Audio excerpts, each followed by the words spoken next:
Okay, so metal. Metal. This show's about metal. What is metal? We're going to spread the hidden value in music. We're going to proselytize. We're going to get the word out there. We are. That's important.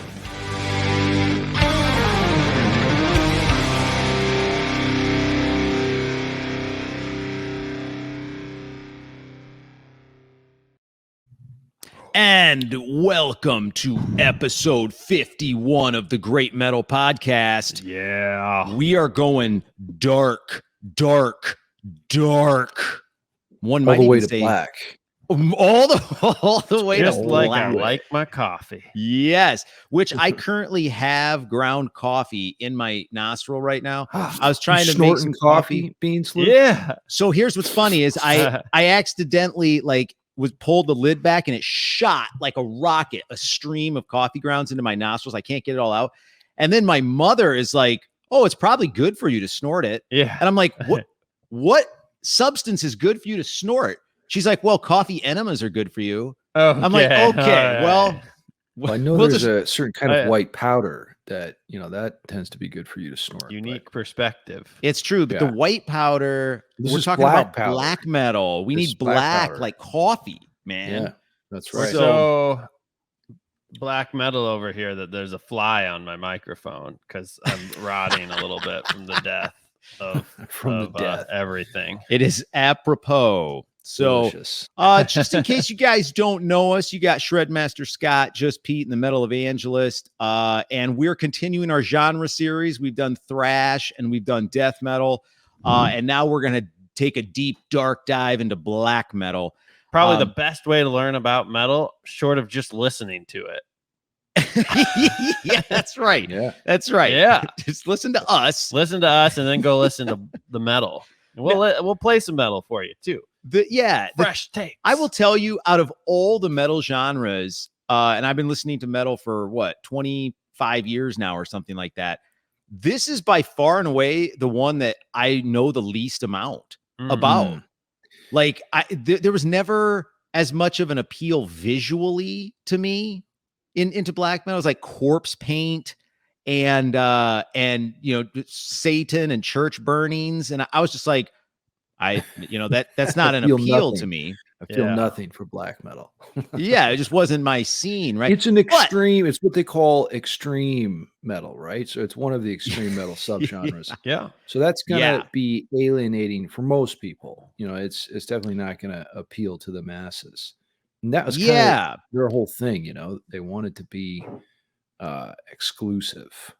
Inclusive. I don't, whatever the word is. Exclusive. They didn't want other people joining the ranks, right? I mean, I read an interview. I should have cut the clip out, but I can't remember who it was. I think it was Frost from Satyricon, and it was an interview he did, and he was saying, he's like, "Listen, if you don't burn down churches, we don't even want you to listen to our music."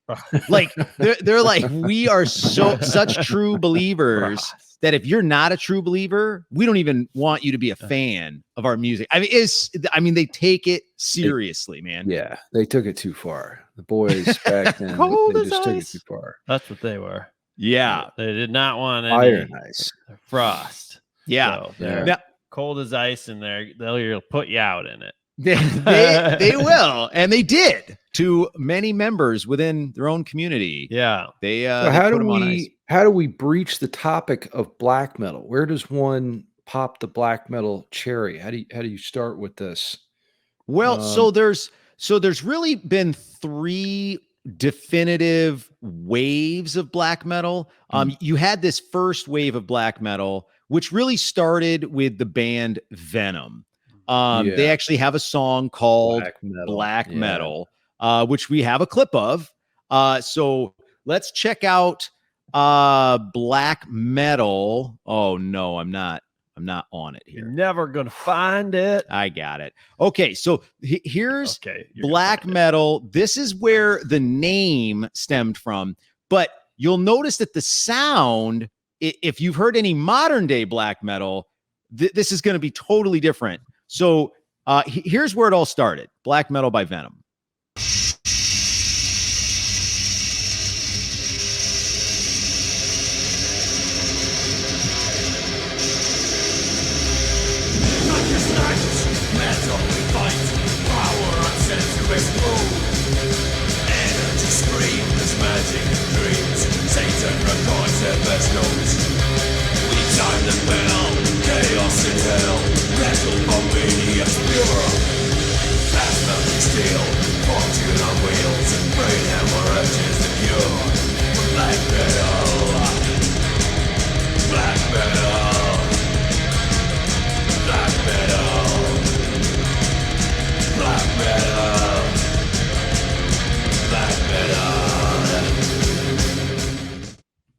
Wow, there you go. That was the genesis of the movement.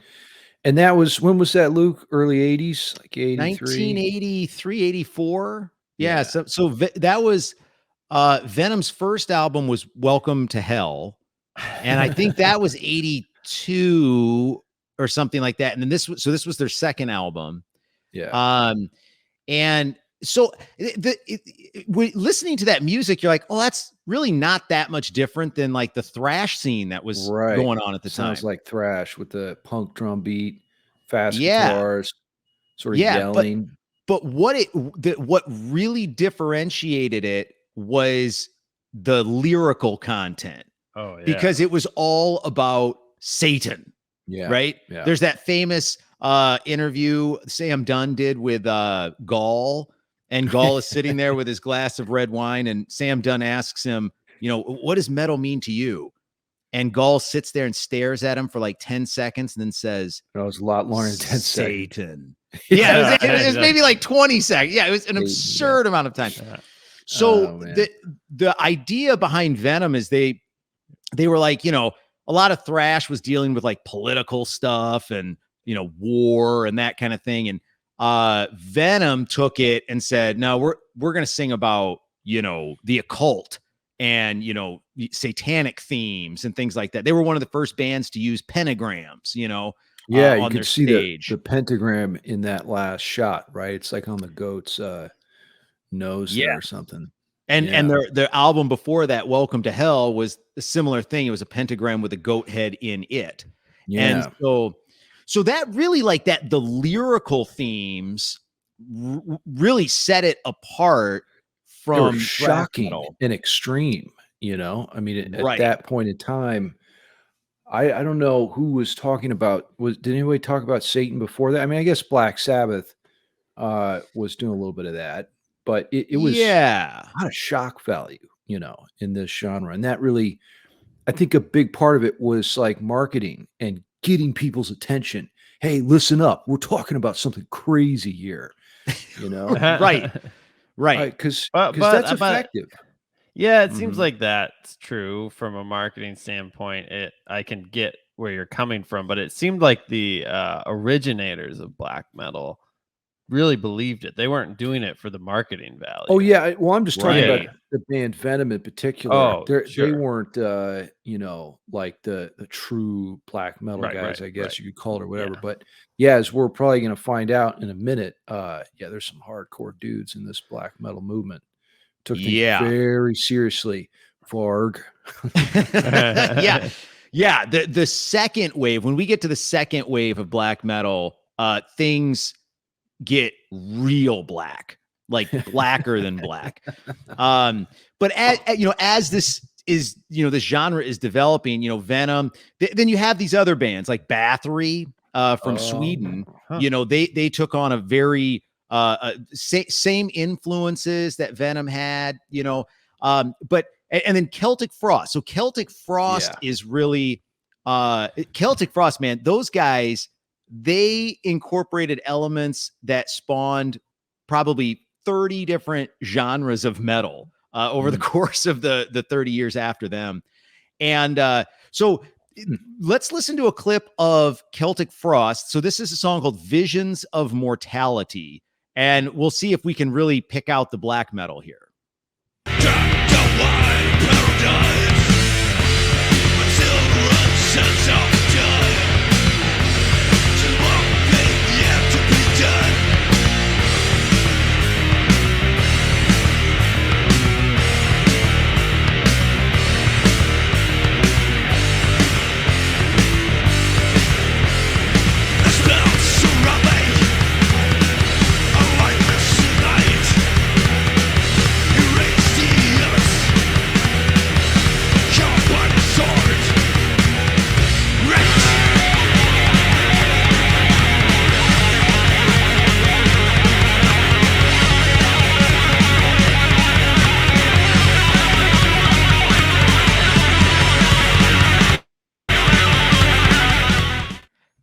Now that's like an 11-minute song. It goes on forever.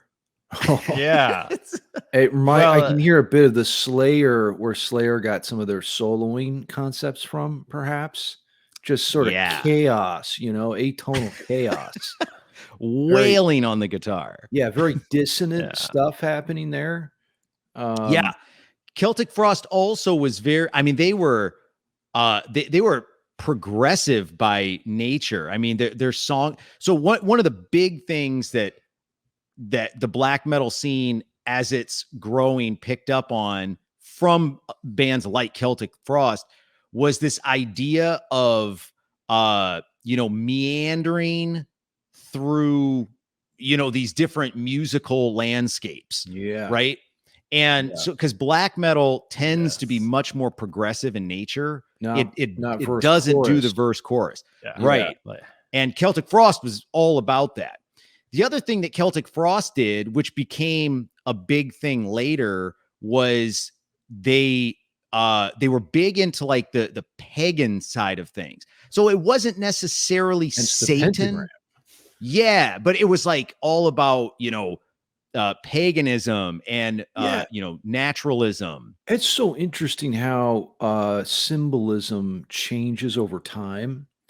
Like you said, I mean, the pentagram, that used to be more it wasn't like an evil thing. It was like a natural earth and the stars and whatever, the harmonization of the elements of life.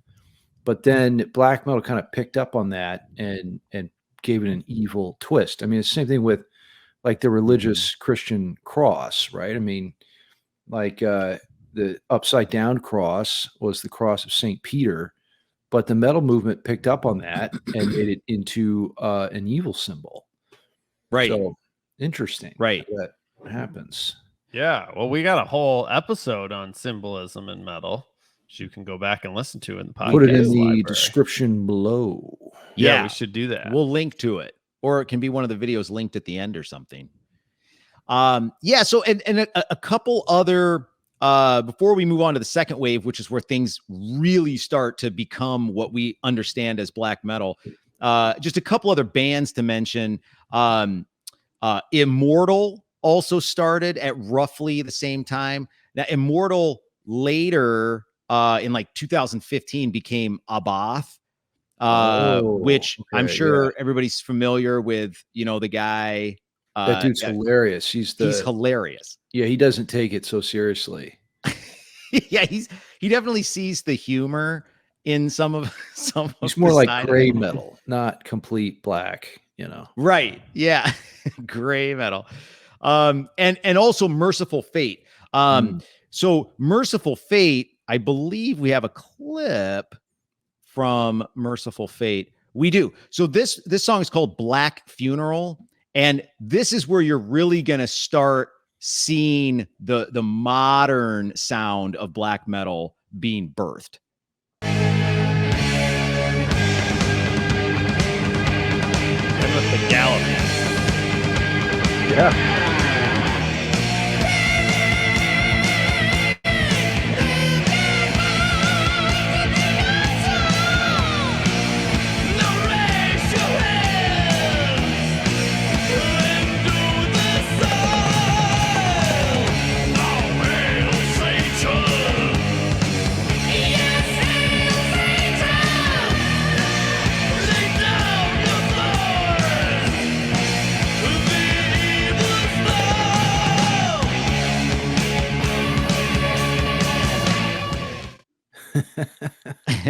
So you've got the satanic, lyricism, lyrical themes, but then they start, that's like the birthplace of like that black metal shrieking sound, the vocal shriek.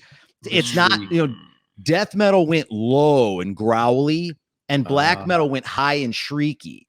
And Merciful Fate, what the Cradle of Filth guy was doing the other day? That was the black metal shriek, basically, right?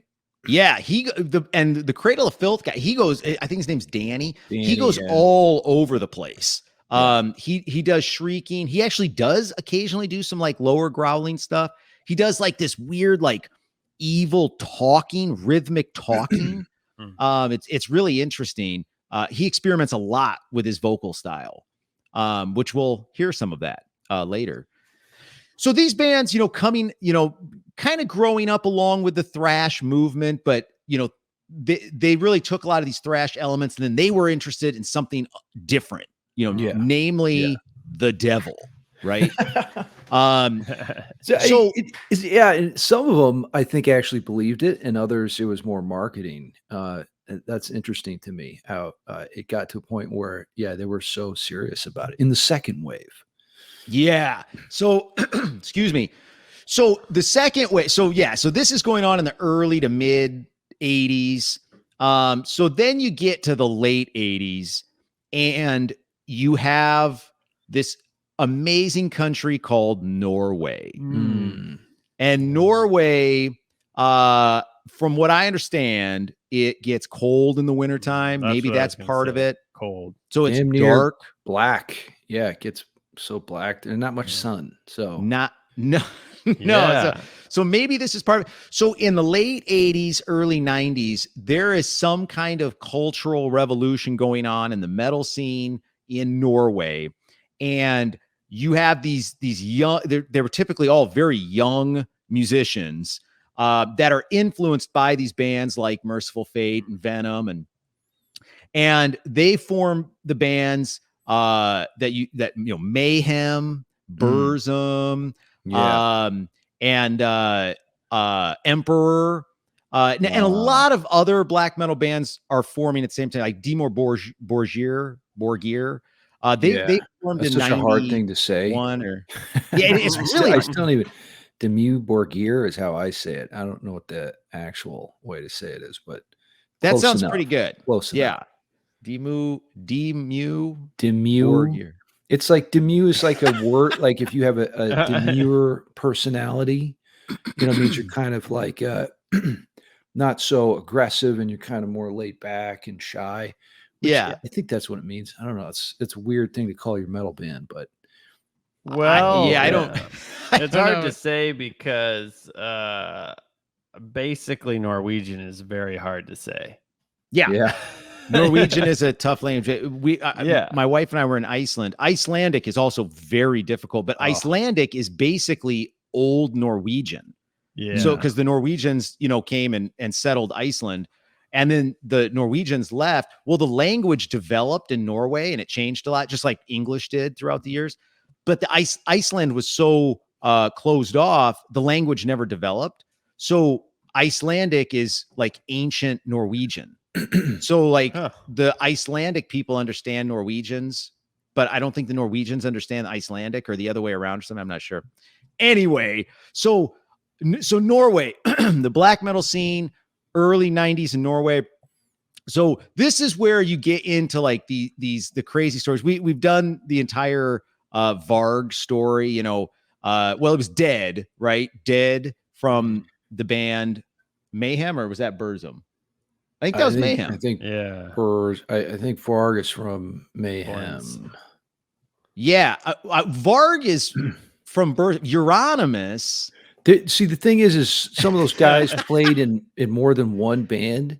Like the bass player from Burzum, he was playing in multiple black metal bands, so that makes it more confusing. But and it was that these guys, they really believed in what they were doing, so much so that they started killing each other. So we did an episode on that. Maybe we can put that down in the description too. But these stories are crazy. They're absolutely nuts. I think we're just going to recommend that if you want to start a successful band, don't. That's the first thing Shred would recommend. And then second, if you're going to be an internet star, instead of that, don't kill people. It just really puts a damper on the whole scene. Well, it really overshadows your work, right? So if you're trying to get something out there and then you kill people forget about what you were trying to get out there. And they focus on the killing. Varg went to prison for 15 years or something. He got out back in 2016, and because then you're not creating music. It's just they got too serious about it. You have to have a bit of a sense of humor about yourself.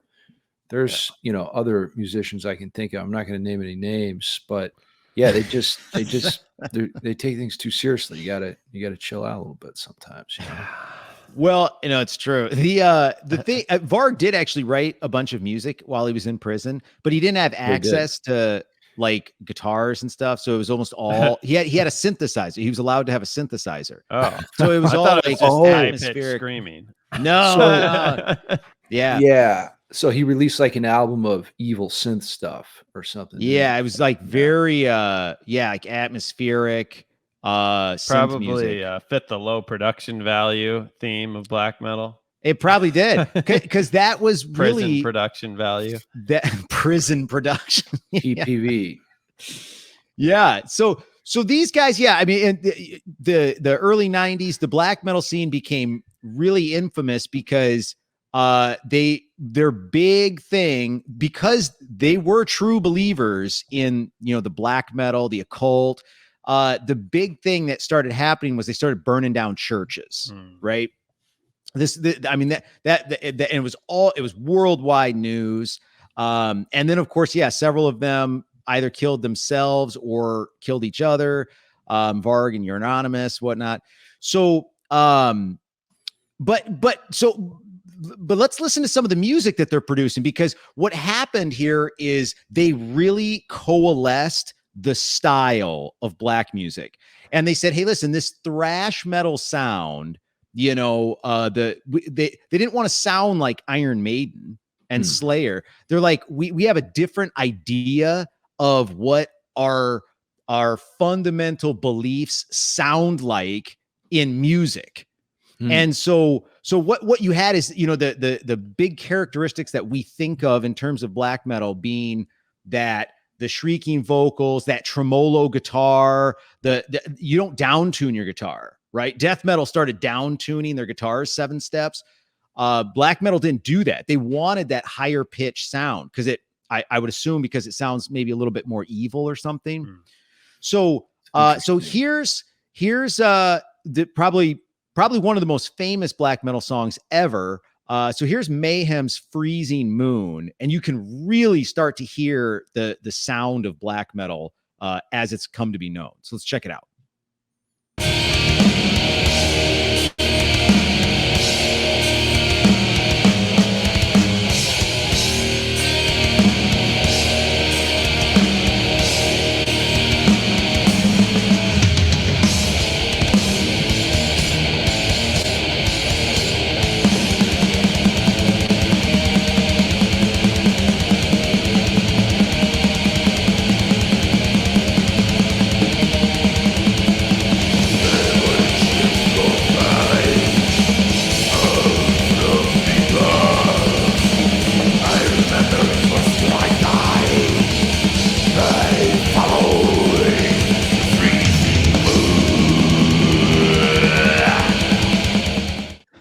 That's pretty evil. That's pretty evil, right there. Reading you a bedtime story there.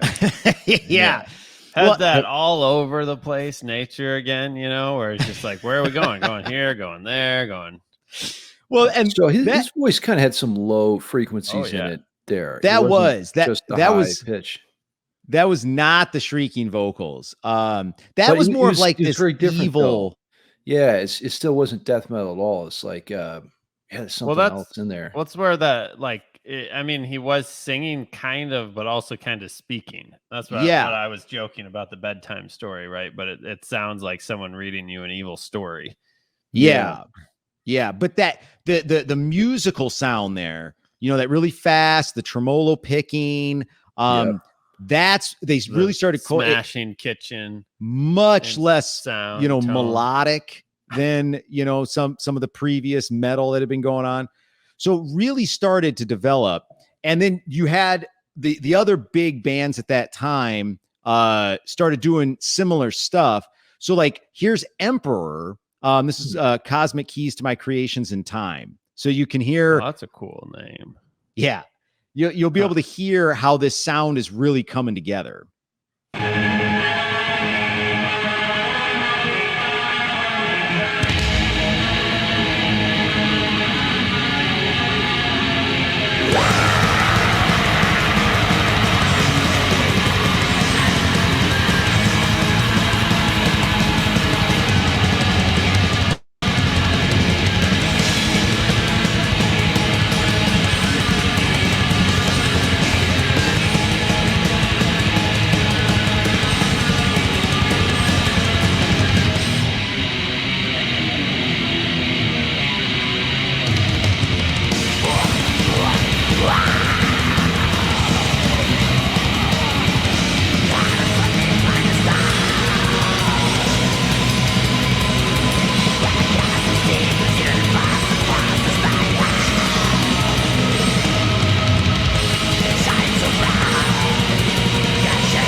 Wow. I heard a little choir in there. Yeah, that's what I was thinking all of a sudden. Yes. So they're already starting to experiment with some with different symphonic elements there.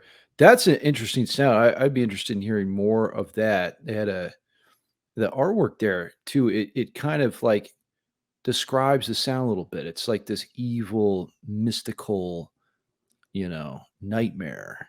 Yeah. Which fits the music. That's very interesting how the imagery plays into the music. Well, that's huge in black metal. The imagery is a big part of the movement because for instance, corpse paint, right? Now, technically, like Kiss was wearing face paint back in the 60s, the original black metal band. Yeah. Kiss, black metal Kiss. But the black metal guys, I mean, the corpse paint, kind of like how Kiss had Slipknot, like stars and stuff, though. Like right. It wasn't evil. Right. The actual representation of how they use the face paint. Yeah, it wasn't in like a scary way. It was in like this entertainment fun kind of way. Like a clown. Right. And if whatever band you're in, though, considering the visual aspect of what you're doing is important because that all plays into your brand and how you're perceived. It's another way to basically communicate what you're trying to get across, and this is where black metal nailed it because you can, if you look at just a picture of, say, Metallica, you would not be able to guess what style of music they play.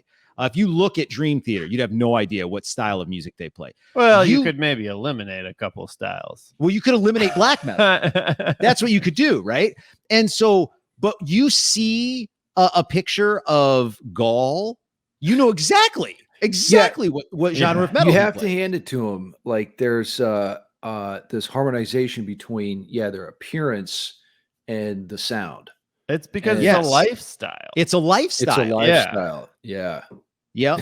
And so, and a lot, and what we'll see in some videos coming up, it even because what ultimately black metal wanted to kind of be underground. And so corpse paint became very popular with the bands in the 90s to the point where a lot of black metal bands stopped doing it in the late 90s and the early 2000s because they felt like it was becoming too fashionable. Yeah. So, props to black metal for, continuously innovating. They are still innovating today. The third wave gets so interesting to me because they take all of these elements of black metal, of traditional black metal, and they take it in wild places, really interesting places.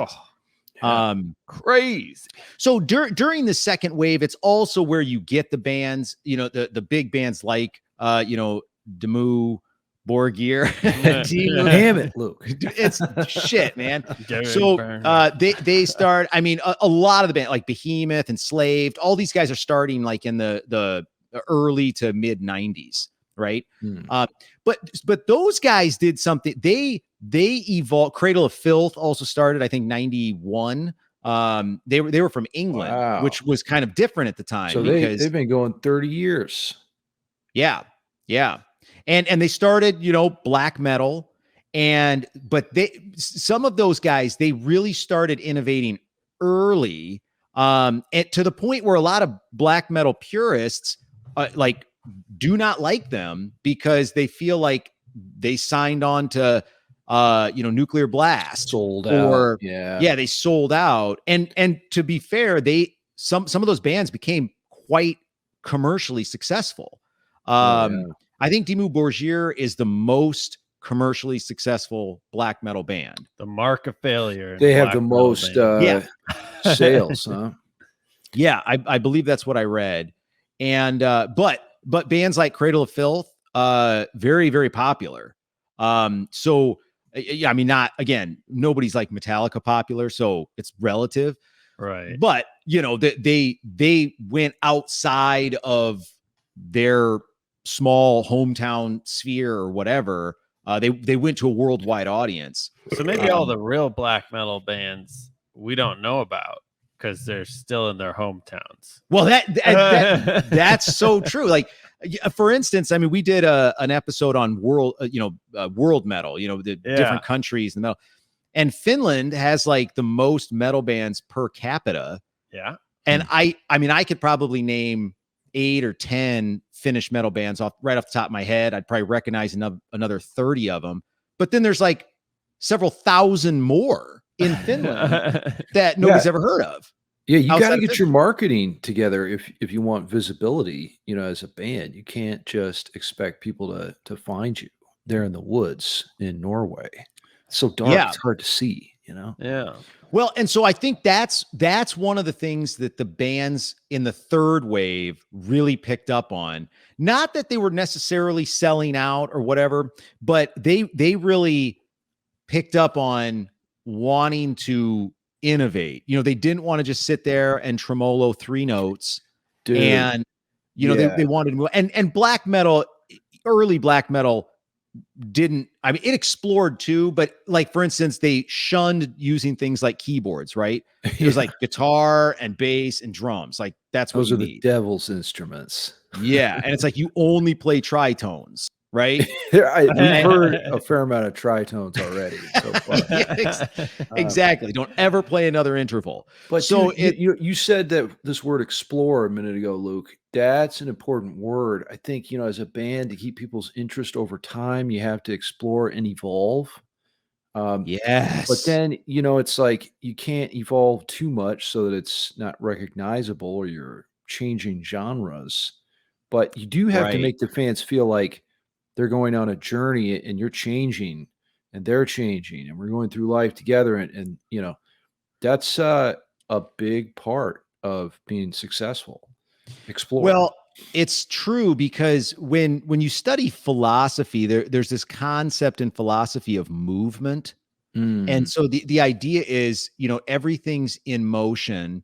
And so what happens is if you're either moving forward or backwards, things are either passing you or you're passing them.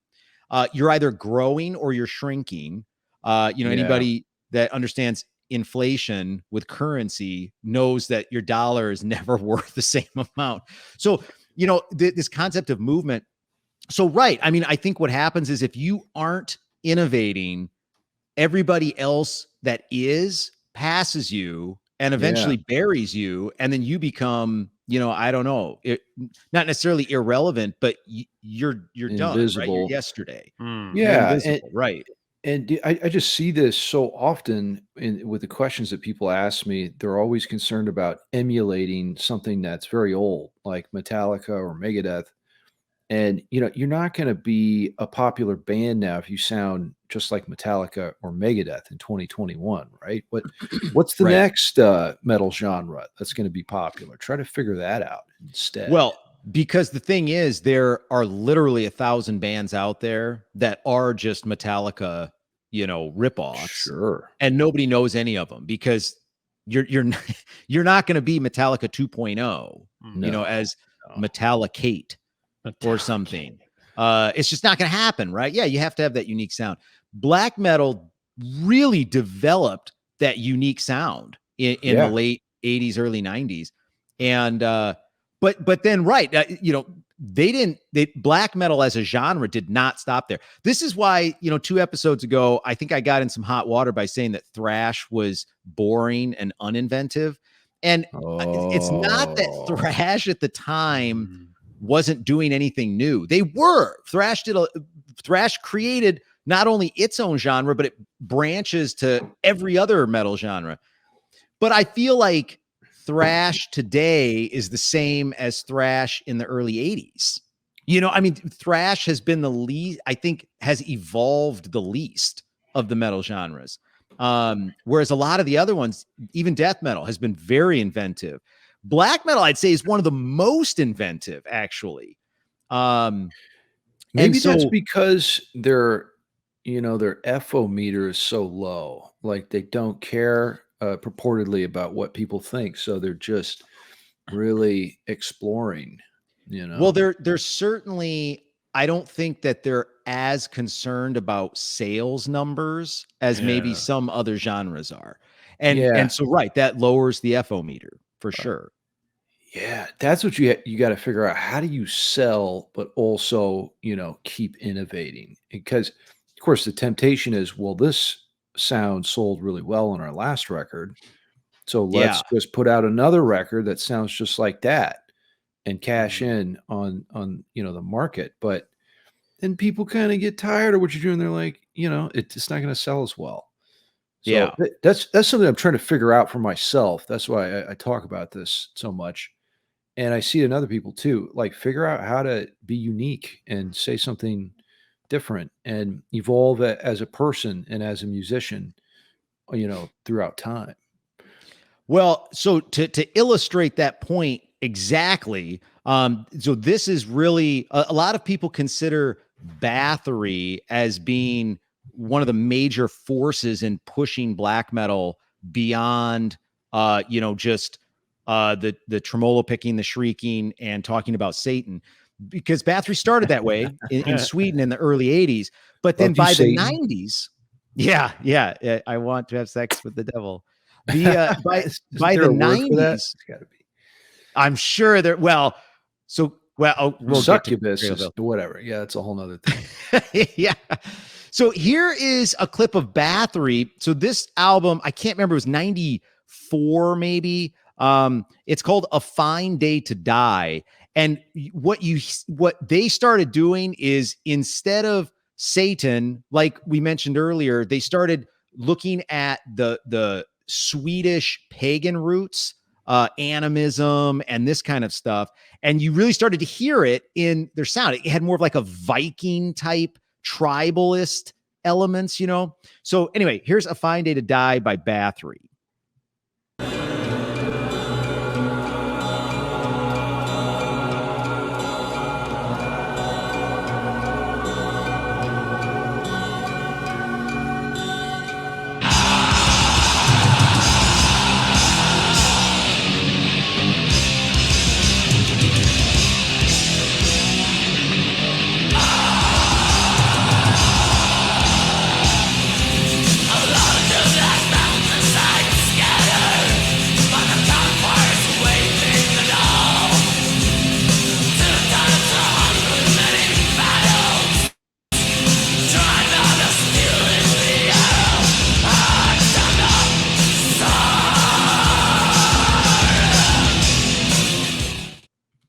Some pretty tasty riffs, actually.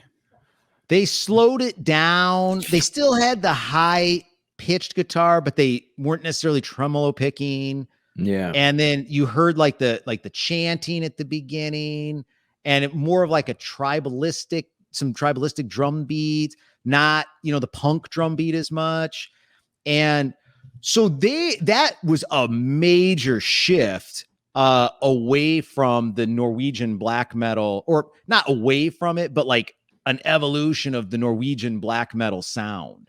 Yeah. To which that really inspired the third wave of black metal bands to pick up that mantle of exploration and really go for it. So we've got a bunch of examples of, guys from that era that have changed dramatically, as well as what the new black metal guys are doing today.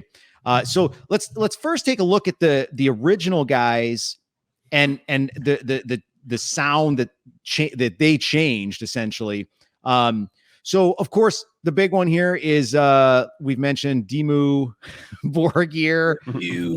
Somebody please somebody send us a clip of how to pronounce it. I know I could just Google it or YouTube it. That's no fun. But it's no Where's fun. The game in that? Yeah. None. Yeah. Somebody do it for us. Yeah. So this is Dimmu Borgir. This is called Gateways. This is by far their most popular video on YouTube. It's got over 11 million views. Their second most viewed video only has 4 million. And so they're the biggest, like I said, the biggest black metal band in terms of commercial success. But you can really hear like them and Cradle of Filth, would you say? Like, Cradle of Filth is definitely up there. Yep. Yeah. So here's what black metal has kind of become in, one of the aspects it's become in the third wave. So let's check out Gateways.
Whoa.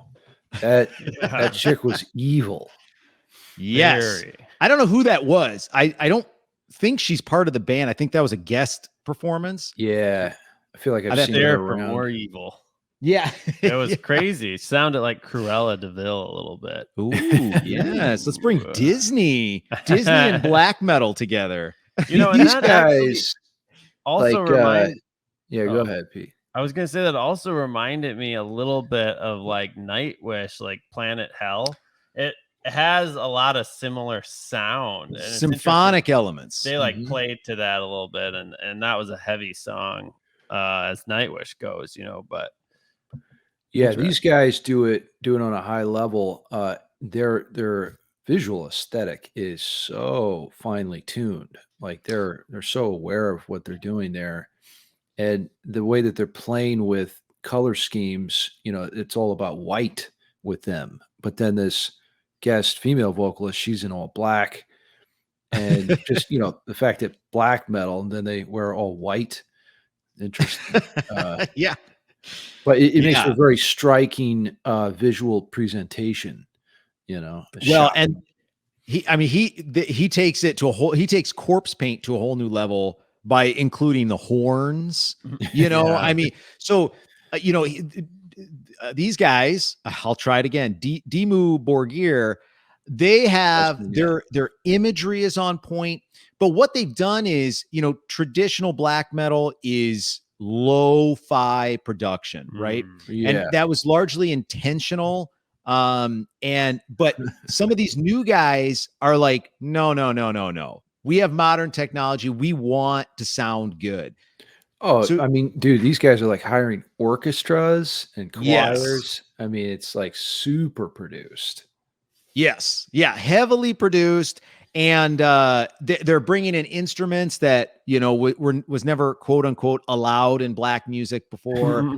So they're really growing, but they're retaining those like core black metal elements, right? That vocal style, some of the guitar work, the themes, they're really keeping those black metal elements, but then just really evolving a lot of the rest of the sound, which, is interesting. I think the black metal purists might say, if any are watching, please weigh in on this. The black metal purists might say, well, it's no longer black metal, right? I don't know. Are there any black metal purists still out there that would be like Varg or die? I don't know. Well, maybe they're not on YouTube, or I don't know. They might be in the woods. They might be working on their own black metal. Gall, are you listening? I mean, actually, Gall, he's still around. He's totally a true believer. Necro Butcher, he's still around from Mayhem. Necro Butcher, Well, and we actually do get a number of podcast downloads in Norway. Yeah. So anybody that's listening to this in Norway, please email us greatmetalpodcast@gmail.com or check out our Instagram page and let us know. I mean, is the black metal scene still vibrant in Norway, or was this kind of a thing, a fad in the early 90s, Certainly a lot of those bands are still around, but like we've been saying, their sound has changed.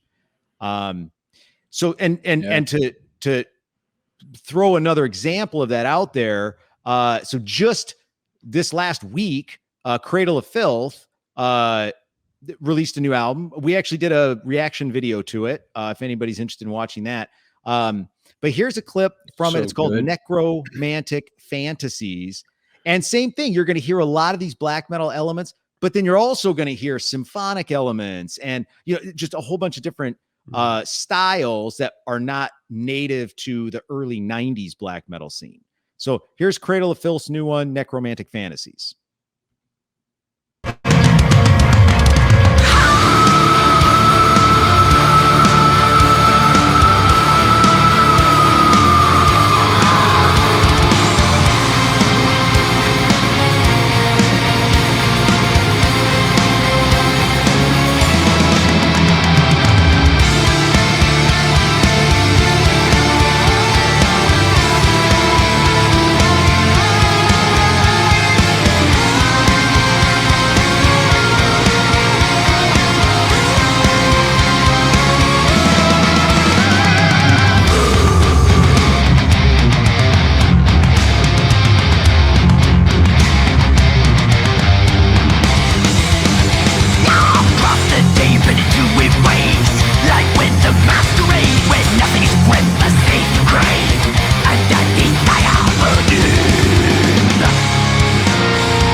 That song slaps.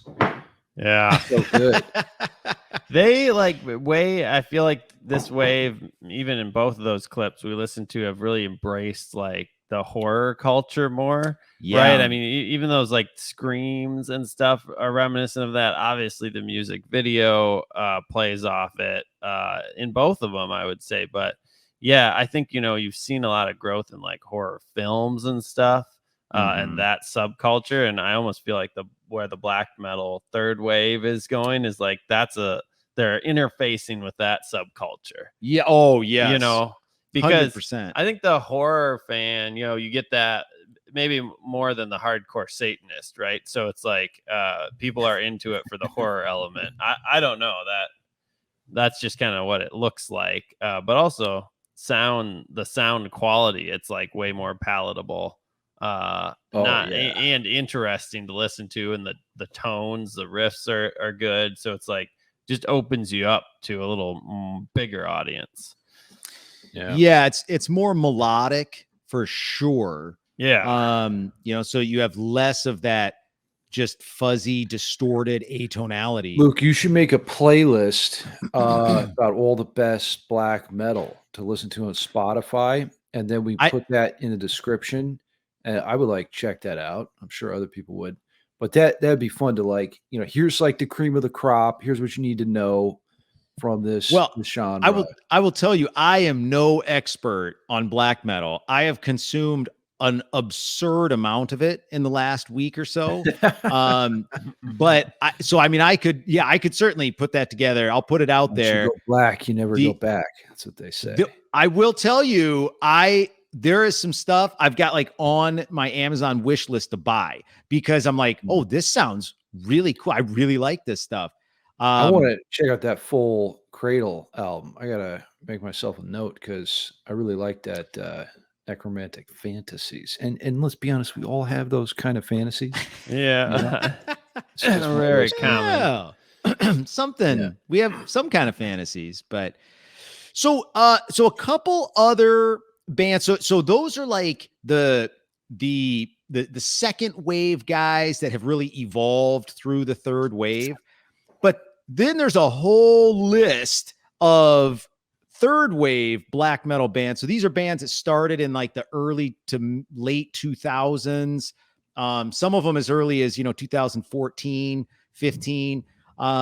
So let's just check out a couple of those because you're going to see where they're really trying to keep the purity of the early 90s scene, but then they also are innovating like the guys from the early 90s have been innovating.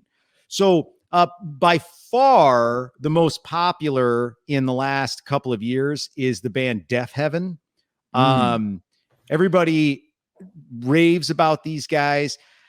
The thing with these guys is you're going to see from this video, and I intentionally grabbed a live clip, so the sound quality is not as good, but that fits in with black metal.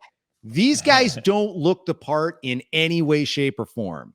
So I maybe that opens the door to something. It doesn't scare off the people that, see corpse paint and run for the hills or something. But these guys have short hair. They don't wear corpse paint. The one guy, he almost looks like, like us, like a nerd with glasses. It's so weird. That's the look I would say typifies me. yeah, nerd with glasses. So let's check out. So this is Dream House by Deaf Heaven.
You got to love songs that have one bass note.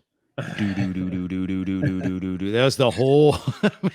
They're kind of like doing it well. Yeah, they're like a jam band almost or something, where they just kind of like groove, on something for hours. They just go and go. Yeah, the Def, they have stuff that wouldn't even fit in the ballpark of black metal, but they are considered a modern black metal band. Probably largely because of the guy's vocals, and some stylistic things that they do. But it's so, it's so different. The look is so different. The sound is, it just goes all over the place. Yeah. Let us know if you guys are into Deaf Heaven, because they're kind of considered one of the new trailblazers of black metal. And that may not be an accurate or fair description of where black metal's going. Now, luckily, we have some examples of some other bands here that are keeping it maybe a little bit more traditional. So here's a band called Karak Angren. And these guys, they go the other direction from Deaf Heaven. If Deaf Heaven is like, hey, we're going to, we're going to put on our button-up T-shirts and our slacks, Karak Angren goes the opposite direction. Here is The Sighting is a Portent of Doom.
That was pretty cool. Yeah, that had some intrigue to it. What was that band again, Luke? Karak Angren. C-A-C. No, C. Hold on. I don't know what the C-A-R-A-C-H. Angren. I wonder what that means. So a lot of black metal band names are unpronounceable. And a lot of this makes sense because a lot of their logos are unreadable. Yeah. So as an example, do you have the album, the new album by forget it. It looks like a bat for our podcast listeners and a tree. Yeah, we're showing some band logos. They're just unreadable. Now there is an easy one here. Let's see if Shred can get this one. Can you read that band logo, Shred? This Heavy Earth. This Heavy Earth. You got it. That's an easy one. Yeah. Well, now this one gets a little harder. Okay, this one says, "Once you go black, you never go back." Are these all different bands? Because the imagery is so similar that one could mistake them for all being the same band since you can't read the word. Well, it's true. So this is actually a band called Bloodmouth. Oh, that's an actual album cover. Oh yeah, you can not an album cover, but a band logo. Yeah, font choice. So they get really crazy. I mean, we have all of these, but here's the best meme. If you can read the band name in the logo, it's not brutal enough. Yeah, that's black metal.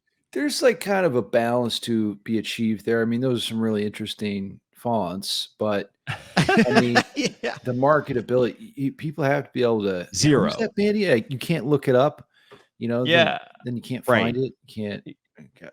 Well, but that's again, that fits back into the whole idea of like the kind of not wanting to be discovered, being super underground. Like it goes right into the font where it's like you can't even read the band name. And in fact, if you could, you still wouldn't be able to read it because it's unpronounceable. Right.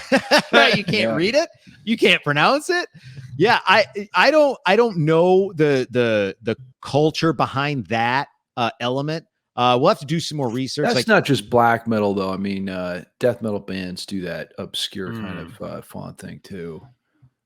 It's I don't know. Like very predominant in black metal. But yeah, I'm sure some death metal bands do it. But like, I mean, even like, like Cradle of Filth is hard to read, but you can read it. Yeah. But yeah, you get like Cannibal Corpse, I mean, that's very readable, but it's kind of skewy. But anyway, so, one or two more fantastic examples of new black metal that I've been listening to. So here's a band called Wolves in the Throne Room. The song is called Mountain Magic. And this one's really cool.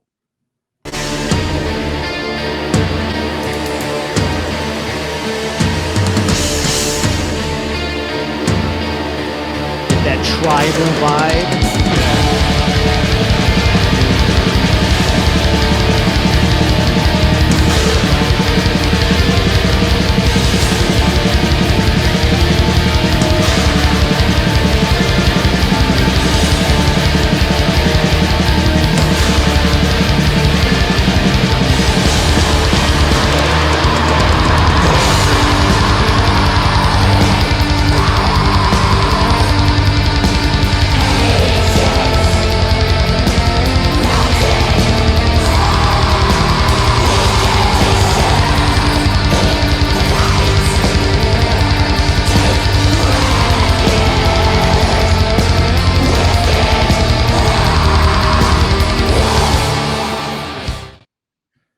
It almost has like a Doom vibe to it. Some Doom elements, huh?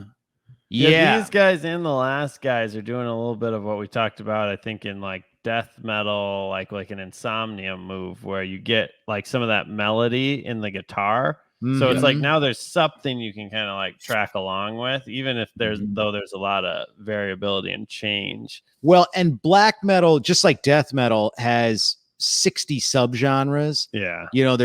There's blackened death. There's I mean, that would probably be some kind of like melodic black. I mean, it's like there's blackened industrial metal. There's all these different subgenres now. And like, cause that one was really, you could hear those like like the Viking element to it, right? And that's what like Bathory really started pushing. Yeah, I'm on a Marth, that kind of a thing. So if we got time for one more, reminded me a little bit the vocals of At Sixes and Sevens by Sirenia. Yeah, right. Yeah. Yes, well, some symphonic metal picks up on a lot of those, you know, Celtic, you know, Viking type themes sometimes. Yeah. So here's another black metal band that I've got on order because when I heard this song, I was like, I need more of this. So this is a band called Winterfelleth, with a Y in fell, Winterfelleth. And this song is called A Valley Thick with Oaks.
Whoa. Also, weren't expecting that last line there, were you? Man, it was more like Norwegian man. Yeah, I don't know where these guys are from, Winterfelleth, but again, you know, I mean, now you're into that like pagan metal, that Viking metal, with black metal influences. So there is just some really interesting, because I'm not a black metal purist, so I like seeing these other elements come into play. But if you're a black metal purist, we want to hear from the black metal purists. Now, they don't probably want to comment on our video or do interviews, because if you're actually a purist, then I don't know, maybe you're not listening to our show, right? But yeah, we're the second best way to learn about metal, short of listening to it, right, as we discussed at the beginning. Yeah, that's true. There's some good stuff to check out further, though. Like you said, I heard a couple clips in there that I'm like, oh, I could use a little more of that. Yeah. So all in all, Shred, are you going to release a black metal album now? Maybe I should. Maybe I should. You should. You should do some black metal stuff on your channel, because it's here's the thing, like, you know, I guess there are genres where you're kind of allowed to do a lot of different styles, right? Progressive metal, you could combine black metal and I don't know though. Like, you kind of gotta, you know, have one main sound, right? I guess you can't be too diverse, but I would love to like write a black metal album, and the next album is, you know, 20th century metal, and then after that thrash, and then you know. But I think what you got to do is like incorporate some elements of these genres into what you're doing, without it actually necessarily trying to do a full black metal album, then a full prog album, then a full thrash. I mean, it just comes off as weird. But maybe I'll do a black metal video where I just, you know, talk about, I don't know, the music theory behind black metal. That might be fun. Yes, that'd be super interesting. So everybody check out Shred's channel for a black metal tutorial. When you go black, you never go back. That's what they say. And so anyway, in the meantime, super interested to hear from some black metal fans. What are you guys listening to? Did we get this right? Did we hit all the big bands? Did we find some gems in there? And what black metal are you listening to? So yeah. All right, guys. Super cool. I'm becoming a fan of black metal. So I've had a great time researching this topic. Do we have the next genre up so that people can have their appetites whetted? Maybe not. Well, we have several options. Maybe we should post down below too. What are your suggestions on genres we should check out? Maybe there's some we don't even know exist or something weird. That's true. Certainly, yeah. Well, we're gonna do symphonic, we're gonna do progressive, and we're gonna do doom. Okay. If you guys want some other ones, let us know. We're probably not going to get into doing specific episodes on subgenres because there's literally like 80 some of them. Yeah. So it's going to be, I mean, that would take a couple years. So and we don't have a couple of years, even though we plan on podcasting. That's right. For years. That's right. So, all right, guys, let us know what you think about black metal. And remember that the world ends with you. But you